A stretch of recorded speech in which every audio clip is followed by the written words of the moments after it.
আসমানের বাদল আপনার ছায়া করতে থাকে, আপনার মাথার উপরে বাদল ছায়া করে। আপনি যখন যান, রাস্তা ধরে হেঁটে যান, আর ওই পাথরগুলো মম হইয়া যায়। বলুন সুবহানাল্লাহ। কি হয়? মম হয়ে যায়। আপনার মতো আদর্শবান পৃথিবীর মধ্যে আমি কাউকে মানুষকে দেখি নাই। বলুন সুবহানাল্লাহ। এই জন্য আমি আপনাকে বিয়ে করতে চাই। যাই হোক, বারাদারান ইসলাম দ্বিতীয় শেরের মধ্যে বলতেছেন, ইয়া রাসূলুল্লাহ, আপনি যখন দ্বীনের বাণী প্রচার করতে যাবেন, আমি খিদমতে আপনার প্রস্তুতি থাকব। আপনি আমাকে বিয়ে করে নিন। আমার বাদশাহীকে আমি চাই নাই, আমি শুধুমাত্র আপনাকে চাই। তাই দয়ার নবী দো জাহানের বাদশাহ যখন দ্বীনের দাওয়াত দিতে যাতেন গো মা খাদিজার ভালোবাসা স্বামীর প্রতি কেমন ছিলেন? ও মা, গভীর মনোযোগ দিয়া শুনুন। যেই খাদিজার ভালোবাসাকে দেখিয়া আল্লাহ রাজি হয়েছিলেন, আল্লাহকে রাজি করতে পেরেছিলেন, যেই মা খাদিজাকে আল্লাহ রাব্বুল আলামিন স্বয়ং ডাইরেক্ট মা খাদিজাকে সালাম পাঠিয়েছিলেন। বলুন সুবহানাল্লাহ। কি পাঠিয়েছিলেন? সালাম পাঠিয়েছিলেন। তাই কি বলছেন? দ্বীনের দাওয়াত দিতে নবী যায় গো দাঁড়ে দাঁড়ে। দ্বীনের দাওয়াত দিতে নবী যায় গো দাঁড়ে দাঁড়ে। অপেক্ষাতে বসে থাকেন বিবি নিজেরই ঘরে। বলুন সুবহানাল্লাহ। নবী আমার দ্বীনের দাওয়াত দিতে যায়। আজ আমাদের মা ওই আদর্শকে আপন করতে পারেনি। তার স্বামী যান যখন কোনো কাজকর্ম করতে যায়, আর যদি রাত্রি হয়ে যায়, 9টার উপরে বেজে যায়, ও মা খুশন, এমনি জান্নাত পাওয়া যাবে নাই।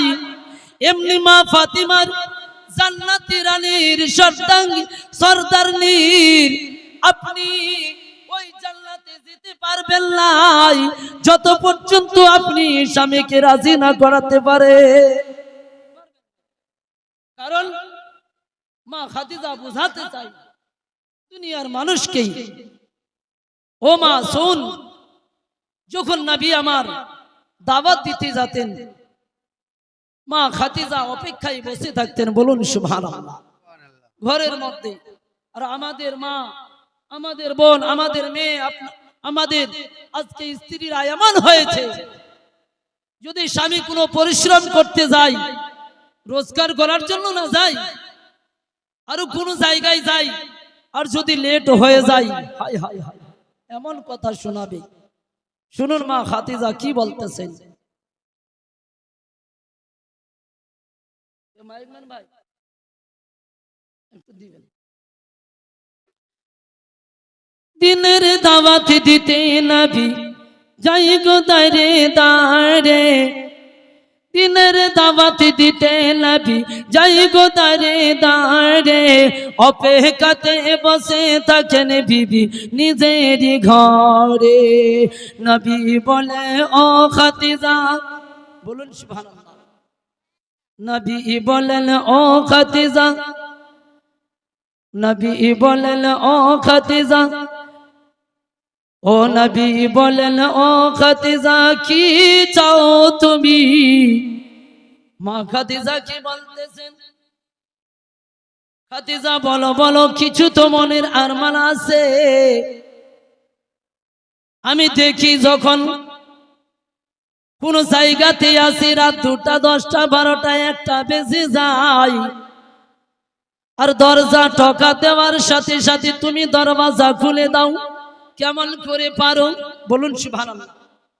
খাদিজা, আমি যখনই আসি রাত্রে, শুধুমাত্র 9টা 10টা নয়, রাত 3টা বেজে গেল, আমি যখনই দরওয়াজাতে টোকা দিই, দরওয়াজার টোকা দেওয়ার সাথে সাথে তুমি দরওয়াজা খুলে দাও, কেমন করে পারো বলুন সুবহানাল্লাহ। দিনের দাওয়াত দিতে নবী, দিনের দাওয়াত দিতে নবী যাই গো দাঁড়ে দাঁড়ে, অপেক্ষাতে বসে থাকেন বিবি নিজেরই ঘরে। দরজা টোকা দেওয়ার সাথে দরজা খুলে দেয়, দরজা টোকা দেওয়ার সাথে দরজা খুলে দেয়, দরজা টোকা দেওয়ার সাথে দরজা খুলে দেয়। বিবি বলে আপনি ছাড়া ঘুম নাই হয়, বলুন সুবহানাল্লাহ। মা খাদিজা কি যখন বলা হলো, ও খাদিজা বল, আমি রাত 10টায় 1টায় 12টায় যদি আসি তবু তুমি রাত্রি ঘুমাও কিনা? দরজা টোকা দেওয়ার সাথে খুলে দাও। মা খাদিজা বলে, ইয়া রাসূলুল্লাহ, আমি আপনার পদতলি কুরবান। বলুন সুবহানাল্লাহ। স্বামীকে বলতেছেন, কাকে বলছেন? স্বামীকে বলতেছেন। স্বামী বলতেছে, ও খাদিজা বল, কেন তুমি দরওয়াজা খুলে দাও কেমন ভাবে? মা খাদিজা বলে, ইয়া রাসূলুল্লাহ, আপনি ছাড়া আমার ঘুমই হয় না। বলুন সুবহানাল্লাহ। আপনি ছাড়া ঘুম হয় না। যখন নবী আমার একদিন ওই কলমা প্রচার করে আসিয়া দেখেন মা খাদিজার শরীরের মোবারকে সেই কাপড়গুলো পরা ছিল মা, ফেটে ফেটে গেছে। আর নবীর নজর মোবারক মা খাদিজার কাপড়ের উপরে পড়ে গেছে। মা কি হয়েছে? নবী আমার দেখতে পায় আর দুই নয়ন থেকে জল পড়তে আছে, আর কাঁদতে আছেন নবী আমার। মা খাদিজা বলেন, ইয়া রাসূলুল্লাহ, কেন আজকে আপনার চোখে মোবারকে জল? নবী যখন বলতেছেন, ও বন্ধুরি, ও মা, সুবহানাল্লাহ সুবহানাল্লাহ। এক বাবাজি আমার 20 টাকা দিয়েছেন সর্বপ্রথমে দান। নারে তাকবীর। বাবাজি নারা লাগাচ্ছি, কমসে কম আল্লাহ আকবার তো বলো। নারে তাকবীর, নারে রিসালাত, নারে রিসালাত, সুরতপুরের জালসা, নারে তাকবীর। এক বাবাজি, আল্লাহ তোমার পাক মাহফিলে, এই জান্নাতি মাহফিলে মা আমার বাবা আমার 20 টাকা দান দিয়েছেন আল্লাহ, সর্বপ্রথমে দান দিয়েছেন আল্লাহ। আল্লাহ গো, এই দানকে সর্বপ্রথমে তুমি কবুল করে নাও, আমিন সুম্মা আমিন।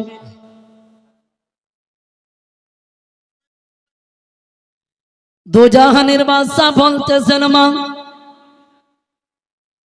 যখন আমার নবীর চেহারা মোবারক, চোখ মোবারক মা খাদিজার ওই কাপড়ে, চিরা কাপড়ের উপরে পড়েছেন আর কাঁদতে শুরু করেছেন। মা খাদিজা বলেন, ইয়া রাসূলুল্লাহ, আমার কোনো কি বেয়াদবি হয়েছে? আমি কি কোনো কথা বললাম?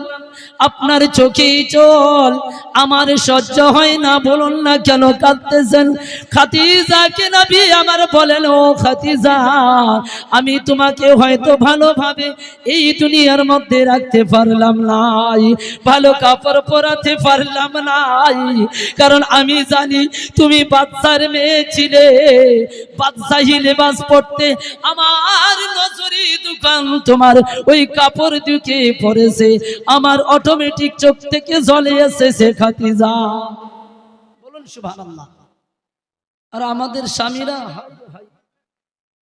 বউর কাপড় ফেটে গেছে তবুও বলে না এই কাপড় লাগবে, বলে বলে গো, বলতে চায় না, বলে না, টাকা যাবে। হ্যাঁ, মা খাদিজাকে বলতেছেন, ও বারাদার মুসলমান, ও মা বোনেরা বসে যান।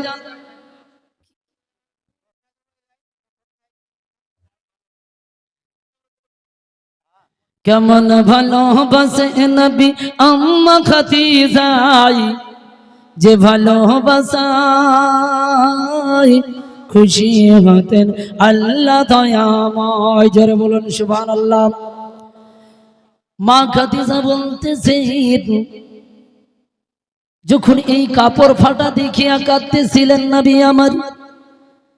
নবী আমার বলেন, বল বল খাদিজা, আজকে আমি বলতে চাই, তোমাকে তো হয়তো আমি ভালো রাখতে পারলাম নাই। মা খাদিজা বলেন, ইয়া রাসূলুল্লাহ, আমার কোনো আবদার নাই, মাত্র কয়েকটি আবদার রয়েছে ভালোবাসার মহব্বতে বলতেছি, আপনি আর কাঁদিও না, আমি খুবই সুখে আছি, আমি খুবই আনন্দতে আছি, কিন্তু ইয়া রাসূলুল্লাহ, আমার কয়েকটি শর্ত রয়েছে, আবদার রয়েছে। কি? ভালোবাসার মধ্যে আবদার রয়েছে। ইয়া রাসূলুল্লাহ, আমি ধন সম্পত্তি কিছু চাই না, ভালো পোশাক কিছু চাই না, শুধুমাত্র আমার কয়েকটি আবদার রয়েছে, যেই আবদারটি আপনি পূরণ করলে ভালো হবে। বলুন সুবহানাল্লাহ। নবী আমার বলতেছেন, ও খাদিজা, বল বল বল, কি আবদার রয়েছে? ও বারাদার, মা খাদিজা যখন আবদার বললেন, ইয়া রাসূলুল্লাহ, ইয়া হাবিবাল্লাহ, প্রথম আবদার হলো, আমি যখন মারা যাব, বলুন সুবহানাল্লাহ, আমি যখন মারা যাব, ইয়া রাসূলুল্লাহ, আমি যখন মারা যাব, আপনি আমাকে কবরের মধ্যে শোয়াবেন, আর আমার দুনিয়ার কাফনখানা কোনো কাপড় হবে না, আপনার জুব্বা মোবারক আমার কাফন করে দিবে। কি বললেন মা খাদিজা? আপনার কাফনে, আপনার জুব্বা মোবারকের কাফন আমার যেন শরীরের কাফন হয়। বলুন সুবহানাল্লাহ। আরেকটি আবদার, ইয়া রাসূলুল্লাহ, যখন আপনি আমাকে কবরের মধ্যে রাখবেন, আর ওই কবরখানাতে একটু হেঁটে যাবেন, হেঁটে দিবেন। বলুন সুবহানাল্লাহ। একটু হাঁটবেন। আরেকটি লাস্ট প্রশ্ন, লাস্ট আবদার রয়েছে, ইয়া রাসূলুল্লাহ, যখন ওই মুনকার নাকির নামে ফেরেশতা কবরের সওয়াল করতে আসবে, সেই সময় যেন আমার ওই কবরের পাশে আপনি বসিয়া থাকবে। বলুন সুবহানাল্লাহ। বিবি বলে, ও গো স্বামী, মরণেরই পরে কবরেতে শোয়াবেন জুব্বা কাফন করে। বলুন সুবহানাল্লাহ। বিবি বলেন, ও গো স্বামী, মরণেরই পরে জুব্বা কাফন করে শোয়াবেন আমার কবরেতে, ঘুরবে হেঁটে হেঁটে কবরেরই চারিপাশে, ঘুরবে হেঁটে হেঁটে কবরেরই চারিপাশে, থাকিবে বসে ফারিস্তাদের সওয়ালের সময়, কবরেরই চারিপাশে থাকিবে বসে। বলুন সুবহানাল্লাহ। ইসলাম যাই হোক।